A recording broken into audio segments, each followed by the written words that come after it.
Welcome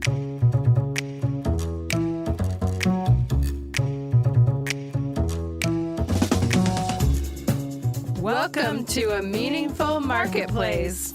I'm Sarah Masoni from Oregon State University's Food Innovation Center, where I've helped countless dreamers launch their new food products. It's the science of taking a food delight from the kitchen to mass manufacturing and still keeping its great taste. That's what I do.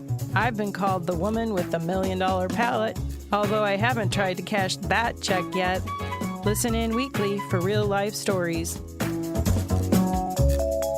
I'm Sarah Marshall, owner of Marshall's Hot Sauce and author of Preservation Pantry, modern canning from root to top and stem to core. I love inspiring business owners to get started on their journey, encourage folks to be part of their local community, and I'm excited to help business owners tell their stories. Hello and welcome to Masoni and Marshall, the Meaningful Marketplace. We are here weekly to discuss the journeys of food entrepreneurs. We are glad that you've joined us today as we bring you stories of hope and inspiration. This is Sarah Marshall, owner of Marshall's Hot Sauce. And Sarah Masoni of Oregon State University's Food Innovation Center. Hi, Sarah Marshall. Hey, Sarah Masoni. I have been meeting all of these great people from the state of Idaho since you have been gone. Can you update us on your epic road trip you were on? Ooh, we went down to the Redwoods and spent about 10 days camping. 7 of those were actually right next to a giant redwood tree, which I found out that redwood trees sort of send off this sort of red, dewy, drippy, droppy stuff onto your camping gear, just so you know. Oh, no. Probably very hard to clean. Yeah, it's kind of sticky, and I think it must have some kind of a syrup in it. So now I'm waiting for somebody to hook into one of those trees and like pull some sap out and make a bitter or something out of it. Yeah, right. You always come Maybe. back from your trips with great ideas for food entrepreneurs. So we went to the Trees of Mystery and we did the elevated skywalk between the trees, which was great. And then you go up on a gondola, and we got up there and we're like, oh, hey, let's take the hiking trail down. My daughter's like, it can't be that hard, Mom and Dad. And so we get down the first flight. It's like at 20% grade with rocks everywhere, and we were in, the sign goes expert climbers. Oh, no. We're like, oh shit, sorry I said the S word, but I'm like, oh my god, that's why they have ropes along the trail. No. So I'm like, hey guys, we got to grab these ropes. So then we were like going down, and I mean, it gets your heart rate up and all that stuff. We made it down. You made it down. Somebody didn't have to come helicopter No, out. there were 10 trail markers. We're like, what are these trail markers for? And then I was like, well, that's if we get stuck. Oh, man. So, but that was probably one of the most memorable parts of our vacation, was going there and doing that. That sounds so fun. I went there, I think last year, and we did all of those same things you did, except for we just took the gondola back down. Yeah, next time. And then the rest of the week, I was like, take the gondola down. Anyone that I saw that was going to the Trees of Mystery, I was like, don't take the trails. Yeah, that's good advice for people. And then our daughter, Amy, she loves rock hounding and stuff. So she convinced us to drive down to Fort Bragg to Glass Beach. Oh, yeah. And we spent probably 6 or 7 hours on Glass Beach. And right before we were going to leave, I was sitting down in the sand and I was digging through, and Amy was up above me, and I kind of looked up at her. And right as I looked up, I saw this enormous piece of green glass with the light shining through. That's so cool. I've been to Glass Beach before. For our listeners who are there, it's just like all this glass. I don't know why, but it was a dump. Oh, yeah. that's and now people actually throw glass out there on purpose. So that the beach, so it tumbles around and glassness, washes it up, and you can go find all these kinds of treasures. And everyone's just out there collecting all this. I mean, stuff. One thing I would say about Northern California, at least in that area, is it's a food desert. Yeah. It is a definite food desert in Northern California. The whole time I was there, I was like, oh, there's an empty shop. Maybe I should start an ice cream store or a cheese shop or something where people could actually get real food, not just hamburgers out of the Cisco truck kind of thing. Yeah, even in the gift shops at places. I remember, I was trying to find like a healthy snack at the Redwood No, gift shop, and it was like a bag of peanuts was like $19. And I was like, right. And they have huckleberry jam and stuff that's all from Idaho. I'm pretty sure it's all from Idaho. It's is not it? from the Redwoods. So whoever's making the huckleberry jam and syrup and chocolate bars, they're doing a good job selling in the Redwoods. Yeah, there you go. So maybe some of those other folks up there in Idaho making some great stuff that would go good with redwood trees should go down and sell in Northern California. Well, let's ask our co-host because we've been partnering with the Regional Food Business Center to bring you guests from the 6-state region. We're currently meeting with business owners from the great state of Idaho, and we would like to welcome our co-host, Janna Hamlett from University of Idaho. Welcome, Janna. Thank you. I've also been in Northern California, and I remember the trees of mystery, and we took the gondola down. We were watching going up, looking at some of the trail, and my tubby butt is not coming down that trail. No way. Funny. We took the gondola back down, but my husband's like, we should try it. And I'm like, you can. I'm just getting back on the gondola. You're smarter than me. Yeah, I understand. I understand. I didn't even see that it was an option. It didn't even register in my mind. Thank goodness. Well, Janna, we haven't talked huckleberries yet with everybody. Do huckleberries grow well in Idaho? Like we talked about, Idaho is pretty much between northern Idaho and southern Idaho. We got all kinds of growing regions. So we've got lots of products that grow in certain sections. And yeah, right now, because it's July when we're recording this, fair season has started. Most of our farmers markets are going. So you can find all those kinds of products around. Oh, so cool. So fun. Well, we want to encourage you to connect with your state by signing up for the Regional Food Business Center newsletter. It's a breeze to sign up. You just go to Northwest Rocky Mountain Regional Food Business Center.com, hit connect with us, and then choose the button to receive newsletters. And we want to thank our sponsor for supporting Masoni Marshall. Thank you for helping us to spread the word about small business owners and entrepreneurs. Let's hear a word from our sponsor.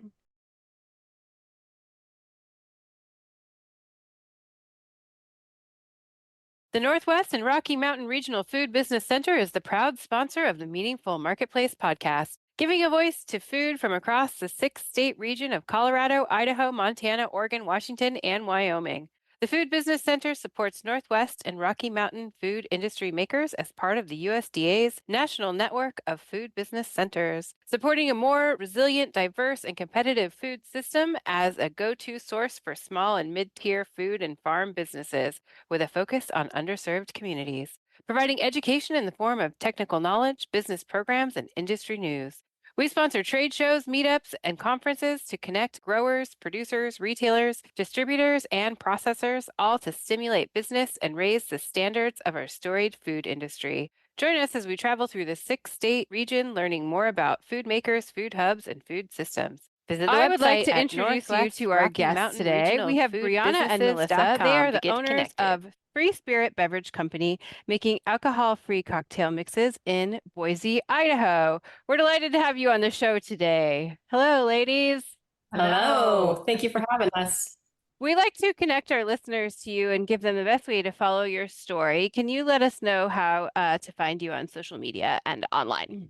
So you can find us on Instagram and I believe Facebook both at Free Spirits Bev Co. Or we've shortened our name. And then you can find us online at freespiritsbevco.com as well. Perfect. And we always like to start at the beginning. When did you start your business and what inspired you to start a spirit-free beverage company? We actually started as a bitters company. So Ione Bitters was the name of the company that we had originally started in 2019. I think 2018, 2019, right around there. It's been so long. And so we were originally just doing bitters, selling at farmers markets, and then we morphed into a full-blown beverage company with the idea that everybody deserves to have options. Perfect.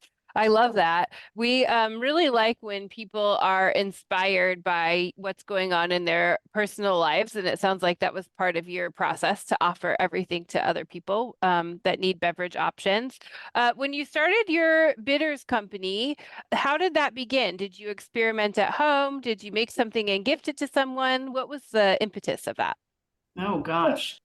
I am a lover of plants. Melissa's a lover of plants. And we had been playing with plants for a while, making teas, making tinctures, and had conversations about it. And then we got into a conversation with friends. Gig from Meriwether Cider and Dan from City Peanut Shop. So a couple of other local small businesses here in our community. And the bitters kind of came out, honestly, we both love plants, like Brie was saying. We also come from a pretty extensive farmers market background. So me in particular, I've ran farmers markets. I retired, but I ran them since around 2008. So, and have been involved with farmers markets since 2004. And then me and Brie together also used to run an event called Taste and Craft. So it was a beer, wine, and spirits experience. So through that, we also saw this trend coming that morphed us into offering inclusive cocktails.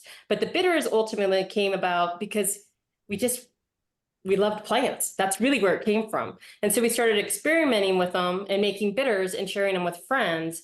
And with Dan and Gig, we were at My Family Tradition, another local Idaho company. They were catering. They were doing some kind of catering event at their facility. And so Gig and Dan came by and we're like, hey, try these. And so it started over a conversation about Bloody Marys, the best Bloody Marys in Boise, essentially, right? Mm-hmm. And so I had just recently broke up with the farmers market with managing Capital City at the time. And I was very adamant about how I didn't want to go back to market. And Dan and Gig are like, Melissa, that's the best way to incubate a small business. And I'm like, I know, but I've been working Saturdays for a really long time. And so I said to Brie, well, if we go to market, then we have to be an experience. And so we went to the Boise Farmers Market as an experience, as a beverage vendor, as opposed to as a strict retail vendor. Mm-hmm. And through that experience, we started making our free spirits so we could show people how to use our bitters, because with bitters, not very many people know what bitters do, what they're for, etc. Mm-hmm. And everything that Brie and I do, it's about doing your body good. So whether you're drinking or not drinking, if you're using our products, you're getting some benefit from them. I love that. I also really like, we talk about the farmers market on this show a lot, and I love how it always ends up drawing people back. Like, it doesn't matter if you're one time a farmer and then a market manager and then a vendor, like, it's kind of interchangeable. Everybody sort of just ends up always being in these different roles at the farmers market. And I love that your life fits into that. Mm-hmm. Definitely. And that's part of the reason why we're so loyal to local as well, right? To our local food system. So it plays a really big role in what we do. We're big collaborators. We utilize our farmers all the time. Everything that we do is from Idaho soil. There's not many products that we have to go outside our own backyard to find. A lot of the food that we use in our free spirits is grown by Melissa, grown by myself. Spattering of our vendors like Rice Family Farms and Purple Sage and Fiddlers and Black Fox. And so we have this really wonderful community of growers here that grow delicious, wonderful food. And we like to showcase that by making cocktails out of it. Janna, our listeners can't hear, but you're nodding your head to all those people. You must know them.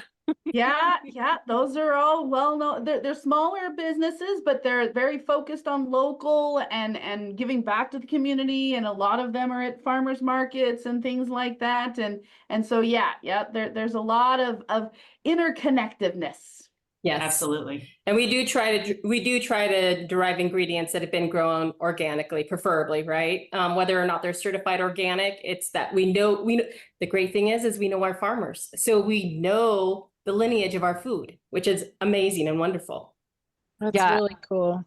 I think that's the heart of a lot of the business owners we're lucky enough to talk to. And Sarah Masoni, you probably work with a lot of people that come in with that mission too. Yeah, I do. Hey, I saw you did something really awesome in January for the temperance movement in Boise. Can you tell us about the first annual Temperance Trail? Temperance Trail. So for a couple years prior to the Temperance Trail for 2024, Bree and I tried doing basically an alcohol-free drink pairing. And we discovered that, people just were not ready for us. We've been waiting patiently for 5 years for people to catch up to us. And here we are now. Boise, Idaho has been penetrated by the non-drinking crowd. And a misconception that a lot of people have about me and Briana is that we don't drink. And that's not true. We drink and we don't drink, but we just believe in providing options. And so with Temperance Trail, I decided, what was it, last September, October? I was like, I think we just need to do Temperance Trail. And originally it was called the Taste of Temperance. And I was like, I think we need to do Temperance Trail. We need to do a dry January. And so I just started reaching out to all my friends, and Bree started reaching out to all her friends, like our friends, collectively small business owners. And what happened is we managed to get over 60 small businesses, bars, restaurants, and retailers involved in this movement of highlighting and normalizing alcohol-free behind the bar. So we created itineraries. We made it fairly easy for people to go around downtown. And we had a couple locations on the bench and some in Garden City, but we made itineraries so people would have options that they could follow a fun little trail along the trail, right? With that, what we did was create the passport where they had to get like 11 stamps. They had to visit 11 of these businesses, and then they were eligible to have their name entered into a giveaway drawing, which the giveaway included items from some of these participating businesses, some of our artists and small business friends, and then also from some of the sponsors like Ritual Zero Proof and Rome. So we've had the good fortune of working with some of these smaller alcohol-free companies since their inception. And through these partnerships, it's really easy to get an ask out of them and be like, hey, can you give us some spiritless spirit so we can share it with our friends? And through the Temperance Trail, what has happened, Hayden Beverage Company, who is a local alcohol distributor here in town, has now picked up some of these brands because some of these bars now are wanting to use those brands for alcohol-free options here in town. So cool. So it worked. and then we plan on continuing to do this every year till we decide we don't want to do it anymore. I really like your itineraries and maps that you have on your website. I think that's really helpful for people. Well, I would really love to create an app, but I just, first of all, didn't have enough time to create an app last year. And honestly, I don't know if I want to create an app now after we did it the other way, because it's accessible online, right? And you can also, the passport also had the itineraries printed inside of it, which was really cool too. So it was a one-piece sheet that they could use to get stamped on, and it could also lead the way. Was that like a zine, or was it, how did you do that? It was like a zine. Cool. I think that has a real cool vibe to it. I mean, I think like an app, anybody can have an app, and we all have to use them all the time for everything. And I think that brings it back to you're interacting with people, you're handing them something, it goes along with what you're doing. And I just want to say really quick, in case anybody else is listening, I did have to look up what temperance meant. I had no idea. When I saw it on your website, I was like, I don't know what that is. So for anybody else, if you didn't know what it was, it means moderation or voluntary self-restraint. And so for you guys in that realm, it was for alcohol, but it can mean lots of different things. But I just wanted to put that out there in case I was the only person that didn't know what it meant. Yep. Okay. Well, and it's a fun itinerary, and you don't even have to do it during dry January. I know a lot of people have gone, hey, this is fun just to do anytime and have something for friends to do on a Friday or Saturday night out. And so it's definitely fun to go visit some of those places and go through that, even not during dry January. I mean, Exactly. Boise is such a wonderful downtown area. I just love downtown Boise. And the great thing about the businesses that participated with us for temperance, they actually have kept alcohol-free up on the menus. So they realize the value in it, and they're making it accessible to people. So groups can go to restaurants and bars now, and regardless of whether they do or they don't, they can and they should. Yeah, that's so wonderful that you're, you've sparked a movement within your community that's bringing people together over something really great. Like there's nothing ever wrong with that. It's so wonderful. I love it. It's very noble. Noble, thanks. It's a noble cause. Okay, it looks like you were at the farmer's market, or you have one coming up this Wednesday.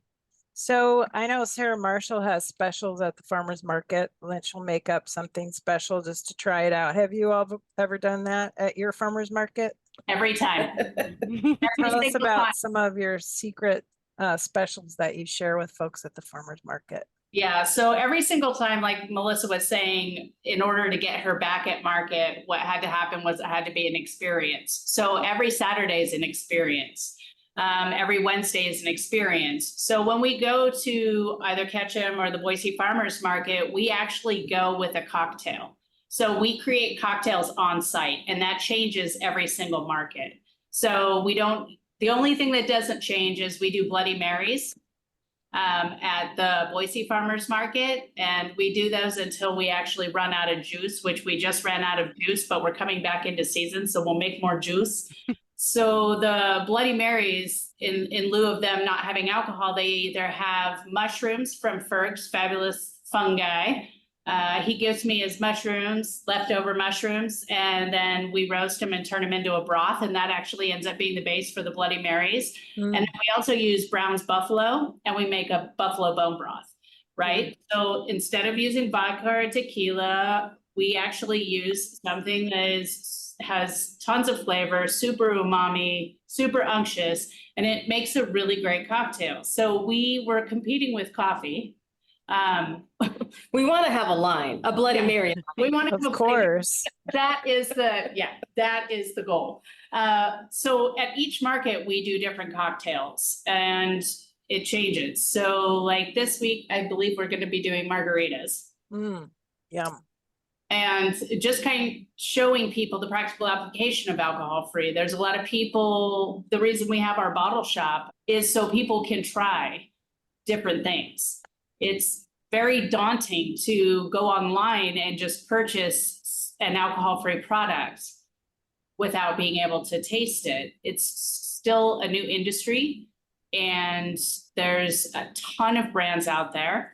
And so not knowing which ones to buy or which ones not to buy, and they're not inexpensive. The process of creating an alcohol-free substitute is arduous. It takes work to create something, a flavor profile from a flavor that you can't use, right?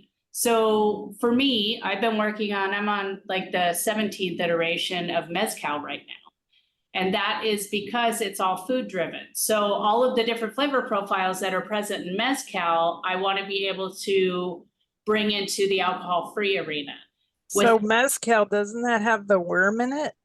Yeah. So it's the smoky brother to tequila. Yeah. And your Bloody Mary sounds like the most healing, wonderful experience. I mean, you know, if I drink bone broth a lot of times in the morning, or I'll drink mushroom tea in the evening to help me sleep, but this is like all together in one perfect cocktail that you're making. It sounds so great.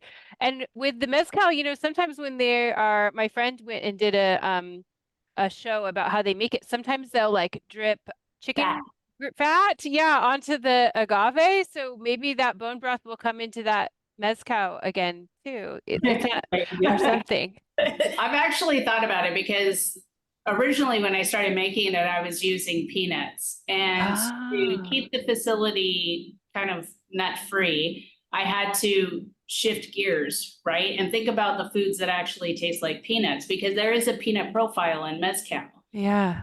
And so now it's made with chickpeas that are roasted and curry leaf. So the combination of those two flavor profiles actually mimics peanut quite well. But it's through the trial and error of using food, right, to create profiles that, I mean, that's the part of what we do that I love to do. Mm-hmm. I really enjoy playing with my food. So company is kind of like the best of all the worlds. Yeah. It sounds so fun, and that all your passions get to come together to create these cool experiences for people to have.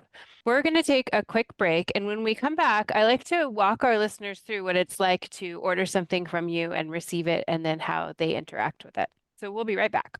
Oregon State University's College of Agricultural Sciences and the Food Innovation Center are proud sponsors of Meaningful Marketplace. With a mission to serve all Oregonians, we are committed to giving voice to those whose food and agricultural stories are not always heard. by providing access and opportunity for a more diverse and just food system, because food brings people together. All right, tell us a little bit about ordering product from you and what to expect when the package arrives at the front door. It depends on which products you're ordering. Everything has its own box. Local, during the pandemic, we actually did a lot of local delivery. So we were knocking and waving from the street, right? Same. Delivering beautiful little packages on people's doorsteps and just waving from the car. Now we actually have shipping boxes. Depending on which products you're ordering, they all have their own individual boxes because we do use glass. Everything we do is in glass. We have to make sure that it's protected. So people can order online directly at the website. We have our products there. We have products on Fair as well. And when they receive it, I mean, most people order the bitters or the shrub-based cocktails that we call free spirits. And so like Briana's saying, everything is shelf stable. So for the most part, everything we do is shelf stable with the intention of like, when we go on the shelf, we know that we can get placed because it's hard to fight for refrigeration, right? But it can go in either location. Our preference is refrigeration alongside all the other alcohol offerings. But we're happy to be on the shelf, so you can put us on the shelf and we're shelf stable. So when it's traveling, you don't have to worry about our product going bad, other than the fact that if it gets damaged in transit. So when it arrives, I mean, you can basically just pour it over ice and start drinking, or you can put it in the fridge and wait a little while. Choice is yours. So can I ask about your logo, because it's so unique. It's like a cross between a mermaid and a bouquet of flowers. Well, that's Ione, and she's a sea nymph. Okay. And the origin behind her actually is, if you look at her belly or her breast, between her breast, there's a sigil there. There's a second tail, if you look closely. Yep. And it says, mixology is medicine. And that is the heart of what we do. Medicine in the sense that anything that, like, everything is in moderation, going back to temperance, right? So thinking about moderation and then just doing your body good. So the ingredients that we use are good for your body.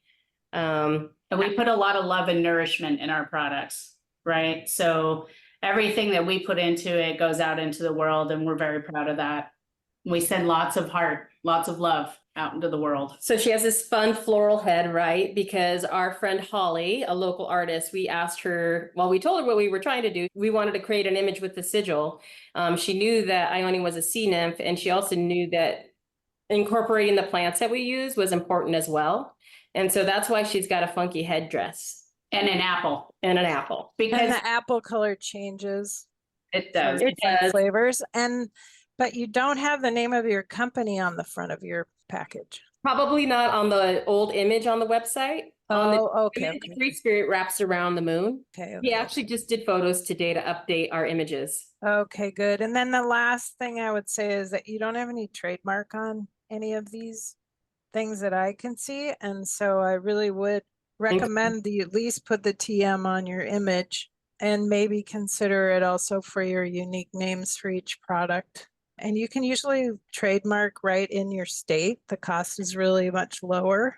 It's super important as you grow your business and maybe broaden out into other cities, say suddenly you're selling in Spokane and things like that, to make sure that you do have that trademark and registration on your packaging materials, because really that's your intellectual property and your brand of what you're doing. Thank you. Sarah coming in with the serious advice. Sorry. That's totally like it. I'm sorry. And there's lots of resources for trademarking. If you want to go to your small business development, they have a whole webpage and a whole list of help on trademarking. And both U of I and Boise State has law clinics that you could also, they can help as well. So there's some resources on trademarking, so you don't have to just figure it out yourself. Yeah, when I think actually Sarah advised me to do that quite some time ago, but I went to the Lewis and Clark University, which is like our law school, and they have a student department, and they helped me to figure it out. So then it was free for me to do that. So there's always like good options to do that stuff. Well, you can go on to the trademark search engine on the USPTO, which is just the website that the federal government maintains. And you can search your website name. I'm pretty sure your website name may be available because you're already using it. Otherwise, somebody else would have taken it. And then your names of your products you can type in. And also you can check your logo as well. Your logo. Yep. That'll be great to do. I want to make sure that people know about the different product lines that you all do. So you have a bitters line, and I'm very intrigued by the Basic Instinct. Can you tell me a little bit about that one? I love pop culture references. So you'll notice like one of our free spirits is called Luke Perry when it's pear-based. That was the next one I was going to ask about. Yeah, exactly. Yes, and that actually happened before we lost him. And then we actually have Basic Instinct originally was sacral. So the first line of bitters that Melissa and I ever produced was called Ione Backboney, and it was a chakra line. So root to crown. And so sacral being the womb space for women, all I can picture is Susan Sarandon in Basic Instincts when she's being interrogated, and her response to being interrogated is very feminine and very against the system that was trying to take her on. And that kind of went through my head when you think about being a woman and being a business owner and some of the trials and tribulations. We see lots of memes out there now with women in business, right? Like we all make jokes about it, but it is at times very trying to get things done. And so Basic Instinct came from that, right? That's a woman's creative space. That's our sacred space. And so Basic Instinct kind of fit the bill for that. Hips Don't Lie is another one. Hips Don't Lie is our aromatic bitters. And that is actually because it has wild foraged Idaho rose hips in it, right? Nice. And Shakira had a really great title song. So a lot of the things that when I'm naming, yeah, we just had a cocktail at Ketchum 2 weeks ago. That was One Flew Over the Cuckoo's Nest. Because it was lychee and coconut. So like when you rearrange the letters, it was cuckoo, right? One Flew Over the Cuckoo's Nest. So that's the whole thing. Every time I'm thinking about naming something or coming up with a new drink profile or anything, I think of the flavors that I'm using and kind of how that fits practical application, right? Trying to get people engaged is a lot of it. It makes it really fun because you get that personal piece of just kind of quirky pop culture-ness, but then also you're healing people with these things. I love the combination. It's so fun. It is very fun. Have you thought about sending some to those folks with, the play on words, send them to the famous folks? Well, Luke Perry does not. I mean, we know that. To try Luke Perry. No, I actually hadn't thought about that at all, which it's a good idea. Be like, look what we made. I think Shakira would dig the Hips Don't Lie. She totally would. I just saw her on TV. She played the halftime at the soccer game. Apparently she's going on tour in the US again. That's crazy. I thought she retired. So she just came up literally yesterday. I think it's a sign. You got to send her some. I think it's a great idea.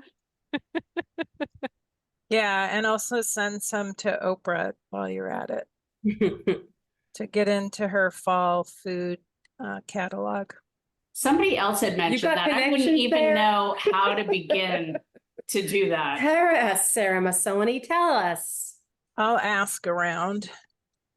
Yeah, usually with any of those kind of, Oprah might be, we were in Oprah once and somebody just reached out to us, but I think usually with the magazine publishers, you just look on their site for whoever the editor is, and then you ask if you can send them stuff, and then they'll I usually send an email and then they'll just give you a mailing address and you just mail it out to them. Yeah, just start sending it in. Okay. It's called guerrilla marketing. Yeah. We dig it around here. That's what we all do. We've been bootstrapping this the entire time. So this has always been a part-time gig until just this year when we both decided to go full body immersion into the pool of doing this, right? Tell us about that. Well, so we've always had, side gigs or multiple gigs and this gig.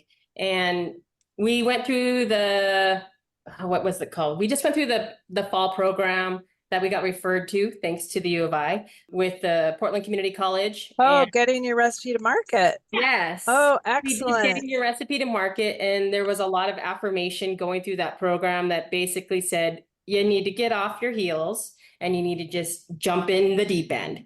Yeah. And so we jumped into the deep end at the end of this year when, you pay attention to the signs and the signs just keep opening doors and you're like, well, okay, we're doing this. So our new location that we're in, that we moved into and opened our doors on Leap Day, came across my Instagram feed. I found out that this guy was selling some shelving, and we were in a previous location that was primarily a lounge, also manufacturing space, but primarily a lounge and bottle shop. And I was looking for shelving because we needed more shelving for retail. And then the freaking conversation went from like within 15 minutes of like, he's selling all his equipment and his lease was up at the end of January. And it just kind of unfolded really, really fast. Wow. Well, Briana, we weren't prepared for that at all because it's like a dream. Yeah. That's what happened to Sarah Marshall too. Somebody put their house on the market with a huge kitchen in it and she sold hers and moved in like in a month. Yeah. And so we didn't have any funding, right? We haven't been putting money away for this. And we didn't want to go to a bank because we feel like the next step is when we're really going to be asking for a lot of money, right? Yeah. So we were really fortunate to have a friend who just, said, hey, I'm going to invest in you. And he gave us money for the next 18 months. He basically loaned us money so we could buy all the equipment and just move into our space and scale up.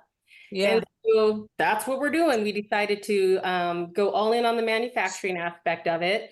We still have the bottle shop because we discovered that that's what people in the community want. They want to be able to come in, purchase product off the shelf, and usually go home and do their own thing. Mm-hmm. Like we would have people come and sit in the lounge, but for the most part, it was like people would grab and go. Mm-hmm. And me and Brie have this tendency to do things that require education all the time. Of course, coming from the farmer's market too, right? But like education's hard. We created bitters. So we have to tell people what bitters are for and how you use them. And then what are shrubs? I thought you were talking about a shrub. No, a shrub is, like a syrup, but it's different. And so we just we what people were asking for, and we just decided to just lean into that. And so we are going from being able to produce at we do micro batches, I guess. 5 gallons, I would consider a micro batch, right? We now have the potential to go up to 500 gallons. Wow. It's big for us. So now we're trying to determine what's our production schedule going to be like? Because we are so loyal to our food system and the seasonalities of food. Like everything that we do is based on what's available when, right? Mm-hmm. We make this seasonal called Cinder. It's a really, really delicious fall drink that we make, usually from our own nectarines. Mm-hmm. Which we don't have this year. And the nectarine trees got hit this year. And I think I have 5 nectarines on my tree. Oh no. I have 2. So that makes it really hard. One bottle. Yes. Sell it for $1,000. Super limited edition. Yep. But it's exciting because the farmers market has really helped us over the last 4 years, and having our retail space helped us over the last 4 years as well to determine what the crowd favorites are. And through that, we have 6 well-established flavors that can come out throughout the year. Brie has mastered making this rhubarb, basically an amaro, like if you like Campari spritzers, we've got that. So, and trying to figure out how to scale that up, right? And then along with that, she's got her mezcal and her whiskey that she's also playing with. So we used to make a ton of bitters. We've scaled back the bitters. We used to make a ton of everything because Brie really does love playing with food. But then realizing if we're going to scale up in the manufacturing, we really need to hone our focus, right? We need to focus on the things that we really want to bring to market, because we can't bring everything to market. Yeah. And then it's also really hard to market all those things that we want to bring to market. Yeah. So, hey, what about going to the fancy food show in Las Vegas in January? We're going. Okay. Yay. We walked the floor last January. Okay, good. and got a feel for it. We did the Good Food Show in Portland in April. Nice. Oh, We cool. got picked up by the Meadow. So we're in all 3 locations. Oh, very Oh, nice. perfect. That's a perfect You spot can for go you to grab some of be. your stuff at the Meadow. And then we're in their shop in New York as well. Oh, very Nice. good. So this is our year that we're committed to getting distributed throughout, because we can I now mean, scale maybe up. you can use the show as a way to figure out what items buyers really want. So don't eliminate stuff till after the show. Kind of go in there and see what people want. You know, I have a line of a million different products, and it's really just, I mean, I make hot sauce, but I also do like pasta and spice rubs and jam and pickles. I do all kinds of things, but I just do it for the farmer's market. So the stuff that I wholesale is just my hot sauces, and I Good. only have like 4 to 6 that people can buy on fair and places like that. But everything that I love to do and I love to make and I love to create and I love to, you know, come up with stuff that maybe I'll only Mhm. make 10 bottles and have it at market. But those things I just bring to the farmer's market. And that's been a really good way for me to do it, because it is sometimes confusing to buyers to see a bunch of stuff on your table. But if you just do whatever you're most known for, whatever you want to make in those big, huge pots that you got, you know, or the kettles, probably the bitters is what you would bring to, you know, the fancy food show. But yeah, don't let it limit you. You can always make Oh, whatever Briana you said want. no. She Yeah. shook her head no. I won't be taking bitters. So we're actually gonna go with Sapid, which is the alcohol-free Campari. Oh yeah. Yeah, So- that's a good idea. Yeah, we actually had some ladies from Las Vegas come to the show in Portland, and they went home with bottles because they're like, Nice. this is so good. And one of them actually runs the beverage pavilion at Fancy Food. And she said, I need this when we start doing the cocktailing in the beverage pavilion during Fancy Food. So yeah, we've already got a line on that. Of course, Wasada, Good. Idaho preferred. So yeah, Fancy Food's kind of the next step. Sapid is actually testing really well across the markets. As far as like our products go, the 3 free spirits are kind of our Luke Perry Rose Cosmo and Melissa Mule. Which is not named for me. It's named for Lemon Balm. Those 3 shrub spirit cocktails, those are kind of the anchor. Bitters, we were the first bitters company in Boise, and we had to jump through a lot of hoops with Central Because Judge. they didn't know what to do, They right? didn't know what We they had were. the same problem in Oregon. Yeah. Mhm. Yeah. And so we've actually been with our same person like off and on for the last, well, when we started, that was 2017 though, the bitters. And for people who might not know what Brianna's talking about, she's talking about food safety requirements for manufacturing. Mhm. Yeah. Yeah. Yeah. As bitters, it was kind of going through that discussion of like, we had contacted ISLD and the liquor board and TPB, and we had done all of our legwork, right? So we kind of had to educate our health department on what it was. And that was years ago. You're And then, trailblazers. yes, Yeah. coming forward again with shrubs. Nobody in Idaho was doing shrubs either. So again, we Yeah. had to go through this with our health department and be like, here's what shrubs are, you know, here's how they're manufactured, this is what you do. And now there's other companies that are coming up. And unfortunately for them, I'm a freak about what I do. So they're coming up against like my processes when they're going through Central District Health. So, because Yeah. my people are like, oh, well, you know, how's this being done? And like, blah, blah, blah. We already have a company that does this. They do it well, you know, so kind of here's your litmus test of how to do things. And so every time we come up with a new product, it's the same thing, right? Nobody's done it before. We're creating a new product. We're creating new categories for buyers, which has been problematic as well. Outside of that system, and where do you go on the shelf, and what category do you fit in? Can you go into multiple categories, and what's that look like? So do you have a YouTube channel teaching people mixing and stuff? No, we used to have In your spare time, right? Yeah.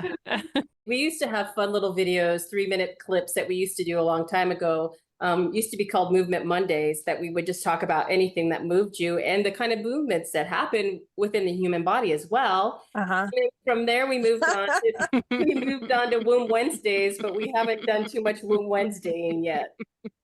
Unfortunately, ladies, I feel like we could talk to you forever, but unfortunately, I have to wrap it up, which is my least favorite part of the show. Yeah. But I just want to really quick, Janna, they mentioned the getting your recipe to market. Do you recommend that people in Idaho use that as a resource? I kind of thought it was only for Portland, but I guess not, huh? Well, we're No. offering it. Yeah, as part of that regional food business center, every state gets a couple of people to go to those classes. And so we've had a few companies take advantage of that. And so, yeah, we're definitely, if anybody is interested and we have not contacted you, you can easily contact me and we can chat about that. Perfect. I love that. What a great opportunity. And I'm glad that you both got to go through it. I want to make sure that people know where to get product directly from you. So how do they get your delicious bitters and drinks and all of those things? Multiple ways. So if you want to order nationally through our website, it would be www.freespiritsbevco.com. You can always DM us too through our Instagram, which is also Free Spirits Bevco. And then if you live locally in the Boise area, you can come to our physical location at 518 North Curtis Road. And you can find us at the Boise Farmers Market on Saturdays at 1500 Shoreline Drive. You can also find us in Ketchum in the Wood River Valley through October at Forest Service Park on Wednesdays.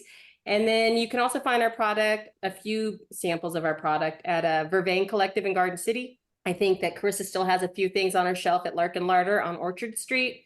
And then the Meadow in Portland, and City. And then you can find us at M&W on Warm Springs Avenue in Boise. Cool. Perfect. Well, thank you, everybody. It was great to meet you and hear about what you do. And if anything, I will see you at the Las Vegas Fancy Food Show. I'll come by your booth and try your products. Sounds great. Thank you. We want to thank our listeners for listening to our show. We couldn't do this without you. Thank you for helping us to connect the food community. If you want to reach out to Sarah and Sarah, you can do it via our Instagram at Meaningful Marketplace. We record Masoni and Marshall live every week. You can find us on all your favorite podcast platforms like iTunes, Spotify, and now on YouTube. We would like to thank our team at Joy of Creation Production House. Thank you for helping us to tell the stories of food entrepreneurs. If you want to be a guest on the show, you can send us an email at booking@thejoyofcreation.com. And until next week, we'll be back, everybody. Bye.